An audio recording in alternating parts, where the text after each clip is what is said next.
Bom, a Catedral Católica São José, em Campo Mourão, ela está fechada, as celebrações estão suspensas, pelo menos por enquanto. A medida foi adotada pela diocese lá, após bandidos invadirem o local. Eles ameaçaram de morte os funcionários de lá, xingaram e roubaram fiéis que estavam na igreja.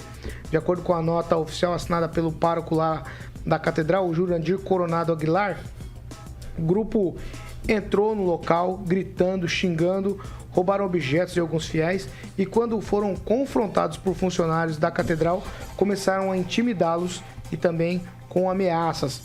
Após a saída do grupo, a polícia militar foi chamada, mas os funcionários, ainda abalados, não quiseram registrar boletim de ocorrência. O boletim foi feito na manhã de hoje. A Catedral São José tem quase 80 anos, é um dos cartões postais lá da cidade de Campo Mourão. E agora a Polícia Civil, Francês, já começa com você, está investigando esse caso lá em Campo Mourão, da invasão da igreja. Esse negócio, a gente tem a história lá de Curitiba, do vereador que novamente foi caçado, invadindo a igreja. Lá era um motivo diferente desse aqui de Campo Mourão, mas nem, foi bagunça. Nem a igreja estão respeitando o Francês. Observação aí, como não há registro de armas, e aproveitando a palavra da matéria anterior, eu acho temerário a gente afirmar que foram bandidos. Na verdade, pelo que eu vi lá em blogs lá da cidade e outros contatos, foram pessoas da rua. Esses moradores, chamados moradores de rua, pessoas que usam crack, usam drogas e toda, que se acostumaram como em torno da igreja São José. Mas se entrar e ameaça os outros, entraram ali, ameaçaram, houve roubo, ameaçaram, bagunçaram o ofício público lá na hora da Santa Eucaristia e coisa, e o padre suspendeu os ofícios até 19 horas de amanhã. Exatamente. Só vai ter missa 19 horas de amanhã. E a reclamação, porque houve um exagero, pessoal alcoolizado ou drogado entrou lá, bagunçou, e alguns funcionários da catedral que tentaram interferir foram ameaçados de morte. Vai lá, professor Itamar. Então, né, até fiz um vídeo hoje a respeito desse assunto e procurei me informar com gente de Campo Mourão que não confirmaram se foi algo organizado ou se foi algo desordeiro. Tá variando aí as informações, né? Mas uma coisa é certa, né? Há uma escalada no Brasil, né? Assim como já ocorreu no Chile, ocorreu na Argentina, há uma escalada no Brasil contra as igrejas.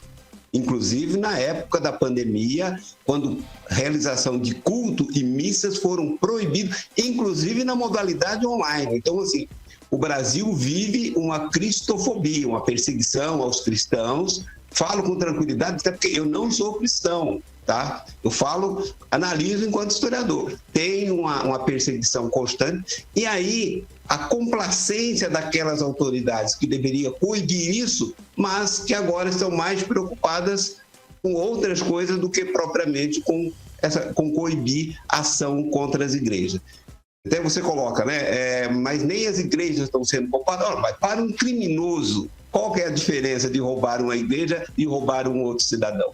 E lembrar que existe essa ideologia que é reproduzida, inclusive ela é formada ela é tocada de forma bem subliminar nos bancos universitários contra as igrejas, principalmente contra as igrejas que professam o cristianismo.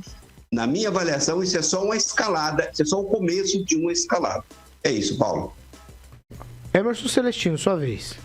Intolerância religiosa, certeza da impunidade. Eu duvido muito que morador de rua fez isso daí. Alguém direcionou eles, né? Teve um líder, né? Não sei se é político ou não, mas eu duvido muito que morador de rua fez o que aconteceu em Campo Mourão, porque não é do feitio deles. No entorno da igreja de São José tem muitos moradores de ruas. Eles nunca foram lá durante a missa fazer qualquer tipo de ação nesse sentido. Eu acho que tem alguma liderança contra, né, progressista, esses progressistas que são contra o tripé, né, do que a gente prega do conservadorismo, que é o amor à pátria, o cristianismo e a família. Então, assim, tudo que o professor falou aí, eu endosso. E é daqui para pior, viu, Paulo? Você que é um cristão, você que está em dúvida ainda na sua escolha, eu faço um apelo para você.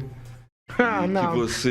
Não vou não, isso não. Vai, ô Francês, você quer dar um pitaco só antes do Edivaldo falar? Porque eu gostei do teu farto. Não, eu achei interessante. Aqui no entorno dos templos, das igrejas, como é uma área aberta e tem umas certas...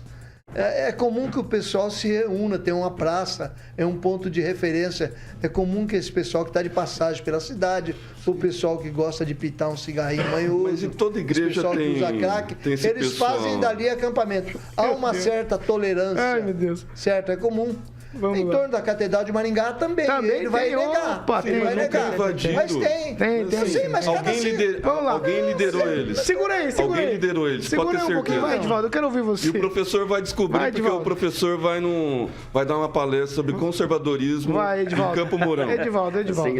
O Francês usou assim um termo, é um ato criminoso, né? Apesar de ter sido um ato, um morador em situação de rua. Eu conheço bem aquela região lá, minha filha mora em Campo Mourão. Um abraço para ela, não vai estar me ouvindo agora, com certeza. Mas em torno de igreja, como o Francês bem frisou, sempre tem essa reunião de pessoas que, sei lá, parece que eles têm um abrigo espiritual ali, algum tipo de segurança espiritual, eles se reúnem ali. E nenhuma igreja tem marquise, né? Você pode observar que as igrejas, eu acho que propositalmente, os projetos dela não contemplam esse abrigamento no entorno, talvez até para evitar essa aglomeração de pessoas em situação de rua. Eu gosto de frisar isso porque há pessoas que não querem sair, moram na rua, mas a maioria, muitas pessoas foram empurradas, né, pela miséria, para essa situação. Isso não é de hoje. Invasões de igreja não tem nada de novo. Eu milito no jornalismo há quase 40 anos e me lembro bem de ter feito algumas matérias a respeito de roubo em igrejas. Tanto é que a maioria delas, se não todas, tem cofre para guardar lá os sacramentos, né? O material que se usa nas homilias, que se usa lá nos protocolos religiosos. Mas não sei a circunstância exatamente do que ocorreu, mas é um ato criminoso, deplorável, irresponsável, deve ser punido com o rigor da lei. É inaceitável que qualquer tipo de templo, seja ele católico, seja protestante, presbiteriano, seja alvo de vandalismo, de ato criminoso. Ali é um local de fé, de manifestação religiosa, né, de confiança, crença. Aí já querem transformar isso num debate político, quando com certeza não tem nada, absolutamente nada de político, muito diferente do ato de Curitiba, deixa claro. Lá sim é um ato que cruza toda essa fronteira aí. O sujeito lá me parece que foi caçado, com toda razão. Ponto, é régua e segue o jogo, Paulo. Lanza, pra gente botar uma tampa no assunto. Olha, eu digo pra você, Paulo Caetano, que nesse caso aí me aparenta, ainda não sou nenhum jurista, nem alguém apropriado pra poder dizer, me aparenta que houve um agravante, porque além do crime de furto, houve também o crime de grave ameaça, né? No caso de ameaça de morte, por exemplo, pelo que estão alegando. Então eu acho que devem ser punidos pelo rigor da lei. E eu falo pra vocês que assim, não façam isso, tá? Mas às vezes dá vontade até de alguns fiéis, no caso, também tentarem fazer justiça. E eu vejo que também não deve ser aplicado. Porém, a justiça em si, a justiça através do judiciário, através da Polícia Civil, devem apurar os fatos. Não façam justiça com as próprias mãos, fiéis.